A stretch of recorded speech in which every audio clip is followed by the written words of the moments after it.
Assalamualaikum warahmatullahi wabarakatuh. Halo semua, selamat datang di video presentasi kelompok 3 yang akan mempresentasikan materi tentang alat-alat komunikasi pemasaran. Sebelumnya, perkenalkan, saya Rani Fitria dengan NIM 230201131. Nah, jadi sebelum kita masuk ke pembahasan, saya ingin menjelaskan dulu secara singkat apa itu komunikasi pemasaran. Jadi, komunikasi pemasaran adalah cara perusahaan menyampaikan informasi tentang produk atau layanan mereka kepada konsumen. Tapi bukan cuma sekedar mengenalkan produk.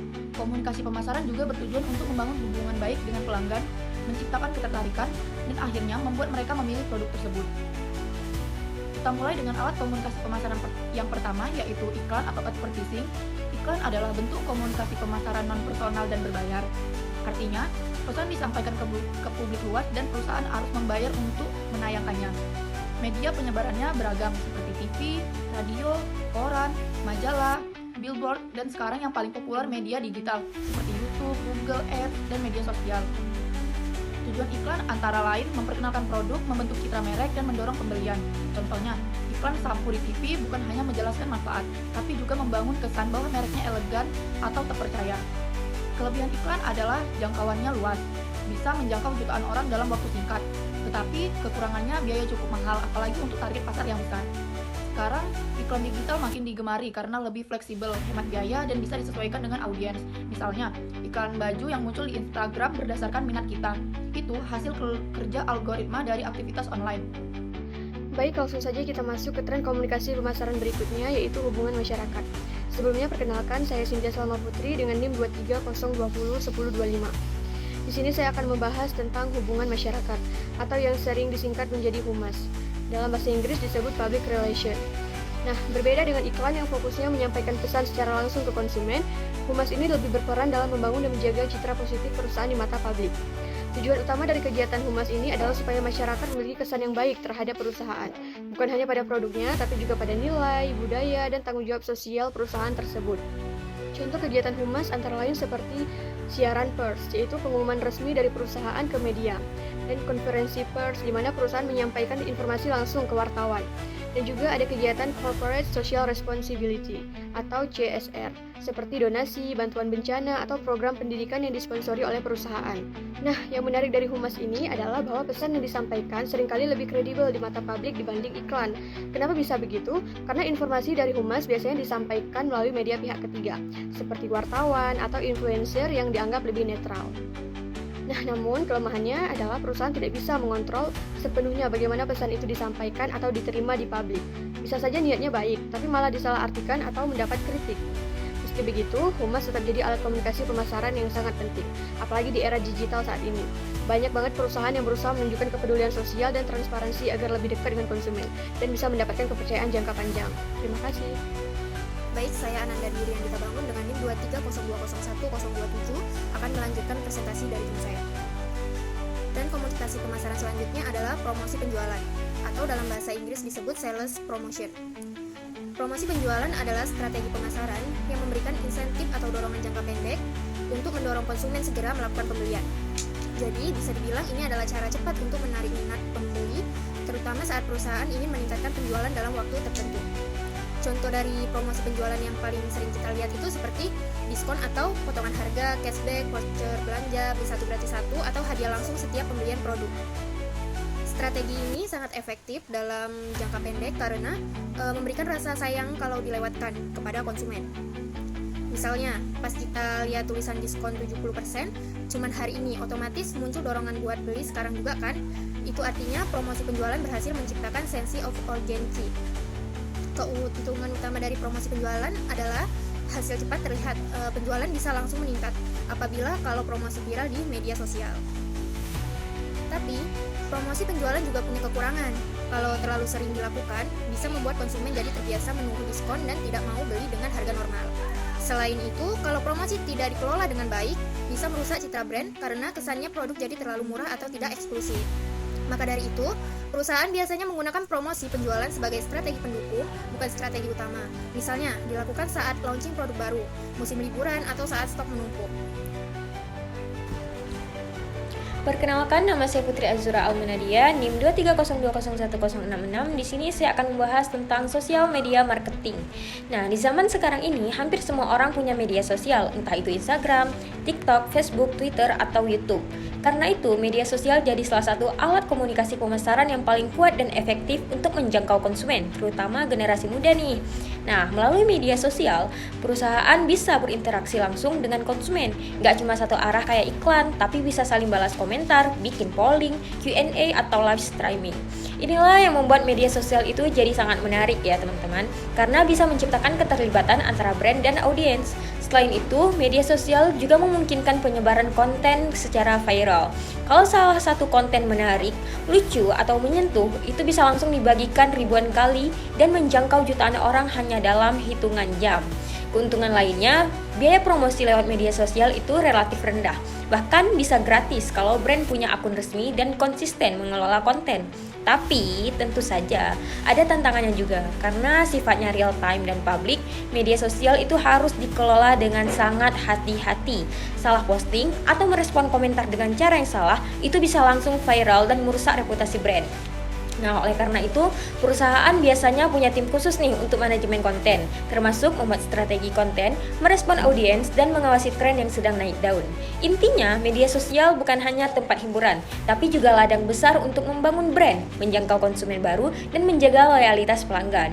Perusahaan yang bisa memanfaatkan media sosial dengan baik, pasti akan lebih unggul di pasar saat ini. Terima kasih, mungkin itu saja. Saya Aisyah Cukandra dengan NIM 230201035 akan menjelaskan tentang konten pemasaran atau konten marketing. Konten pemasaran adalah strategi di mana perusahaan membuat dan membagikan konten yang bernilai, relevan, dan konsisten untuk menarik dan mempertahankan perhatian audiens. Berbeda dari iklan yang langsung mempromosi produk tersebut, konten pemasaran justru fokus untuk memberikan informasi atau hiburan terlebih dahulu. Tujuannya bukan langsung dijualkan, tapi membangun hubungan jangka panjang dan kepercayaan dengan audiens. Contoh bentuk konten bisa bermacam-macam, misalnya artikel blog yang menjelaskan tips atau edukasi seperti produk, video tutorial YouTube, infografis di Instagram, podcast yang membahas topik-topik tertentu, atau bahkan e-book gratis yang bisa diunduh. Misalnya sebuah brand skincare bisa bikin konten video tentang cara merawat kulit berminyak tanpa menyebut merek dulu, tapi di akhir video mereka bisa menyarankan produknya sebagai solusi. Dengan begitu, konsumen merasa diberi nilai tambah, bukan cuma disuruh beli. Kelebihan dari strategi ini adalah bisa menciptakan loyalitas pelanggan, karena ketika orang merasa terbantu oleh konten tersebut, mereka akan lebih percaya dan cenderung memilih brand itu saat ingin membeli produk. Tapi konten pemasaran butuh waktu dan konsistensi. Tidak semua konten langsung menghasilkan penjualan, karena fokus utamanya adalah membangun relasi dan brand awareness dalam jangka panjang. Perkenalkan, nama saya Sri Karyani dengan NIM 230201022. Di sini saya akan membahas tentang influencer marketing. Tren komunikasi pemasaran yang sekarang sangat populer yaitu influencer marketing. Seperti namanya, strategi ini melibatkan influencer, yaitu individu yang memiliki pengaruh besar di media sosial atau platform digital untuk mempromosikan produk atau layanan dari suatu brand. Influencer ini bisa dalam berbagai bentuk, misalnya selebgram di Instagram, YouTubers, TikTokers, bahkan sekarang juga ada food blogger, beauty reviewer, atau gaming streamer. Yang membuat strategi ini efektif adalah karena influencer biasanya memiliki hubungan yang dekat dan personal dengan para followersnya. Jadi saat mereka merekomendasikan sebuah produk, audiens akan lebih percaya karena merasa itu adalah pendapat yang jujur, bukan hanya iklan semata. Misalnya saat seorang beauty influencer mencoba skincare dari berbagai brand tertentu dan mengatakan hasilnya bagus, audiens yang punya masalah kulit yang serupa tentunya akan lebih tertarik mencoba karena merasa relate dengan keadaannya. Tapi penting banget buat perusahaan itu untuk memiliki influencer yang sesuai dengan citra dan nilai brand. Jangan asal pilih yang followersnya yang banyak, tapi nggak nyambung sama target pasar atau malah sering bikin kontroversi. Adapun kelebihan dari influencer marketing ini, yang pertama itu dapat meningkatkan kepercayaan konsumen. Yang kedua, dapat menjangkau pasar yang lebih spesifik dan hasilnya bisa langsung terlihat lewat peningkatan awareness, engagement, bahkan penjualan. Namun, perlu diingatkan juga bahwa biaya kerjasama dengan influencer ini bisa cukup mahal, terutama kalau mereka sudah punya nama yang besar. Selain itu, perusahaan juga harus pintar menyusun brief dan strategi konten agar pesan yang disampaikan tetap sesuai dengan tujuan pemasaran. Kesimpulan yang dapat diambil, influencer marketing menjadi strategi yang sangat relevan di era yang sekarang, terutama untuk menjangkau generasi muda yang lebih percaya pada orang yang mereka ikuti di media sosial dibandingkan iklan formal dari perusahaan. Baik, nama saya Adesya Putri dengan NIM 2302011113. Di sini saya akan melanjutkan materi dengan judul pemasaran berbasis AI atau Artificial Intelligence Marketing. Nah, sekarang kita bahas tren yang makin canggih dan modern, yaitu pemasaran berbasis AI atau Artificial Intelligence Marketing. Pemasaran berbasis AI adalah strategi yang menggunakan teknologi kecerdasan buatan untuk mengumpulkan data, menganalisis perilaku konsumen, dan mengotomatisasi aktivitas pemasaran. Nah, dengan bantuan AI ini, perusahaan bisa mengenal konsumennya lebih dalam dan menyampaikan pesan yang lebih personal dan tepat sasaran. Contoh paling umum dari penerapan AI dalam pemasaran adalah chatbot yang bisa menjawab pertanyaan pelanggan 24 jam nonstop, rekomendasi produk otomatis di e-commerce seperti produk-produk yang mungkin Anda suka, dan analisis big data untuk memahami kebiasaan belanja konsumen. AI ini juga bisa digunakan untuk menyesuaikan konten iklan secara real time. Misalnya nih, saat kita sering lihat produk seperti di internet, tiba-tiba muncul iklan sepatu di Instagram. Nah, itu adalah salah satu hasil kerja AI yang menganalisis minat kita. Kelebihan utama pemasaran berbasis AI adalah bisa menghemat waktu dan tenaga karena banyak proses otomatis, memberikan pengalaman yang lebih personal untuk setiap konsumen, dan membantu perusahaan membuat keputusan pemasaran dengan lebih cepat dan akurat. Tapi tentu saja ada juga tantangan dalam penggunaannya, seperti keamanan data konsumen yang harus dijaga dengan ketat, dan kebutuhan akan sumber daya manusia yang paham teknologi AI. Nah, kesimpulannya adalah pemasaran berbasis AI memberikan peluang besar bagi perusahaan untuk lebih efektif, bagi perusahaan dalam menjangkau target pasar. Dengan teknologi ini, pemasaran jadi lebih cerdas, cepat, dan relevan, apalagi di era digital seperti sekarang yang serba instan. Terima kasih. Nama saya Iza Julianda, NIM 2302018, Prodi Manajemen Unit 1. Terakhir, kita membahas tentang tren komunikasi pemasaran yang sedang naik daun dan semakin banyak digunakan, yaitu pemasaran berbasis podcast. Podcast adalah siaran radio digital yang bisa didengarkan kapan saja dan di mana saja. Biasanya berisi diskusi, wawancara, atau cerita-cerita yang menarik dan informatif. Tren ini dimanfaatkan oleh perusahaan untuk menyampaikan pesan pemasaran secara lebih santai, profesional, dan mendalam. Keunggulan utama dari podcast adalah mampu membangun pendekatan emosional dengan pendengar. Karena orang yang mendengar podcast biasanya meluangkan waktu cukup lama, sekitar 15 sampai 60 menit. Maka pesan yang disampaikan punya waktu lebih panjang untuk diungkapkan dan diresapi.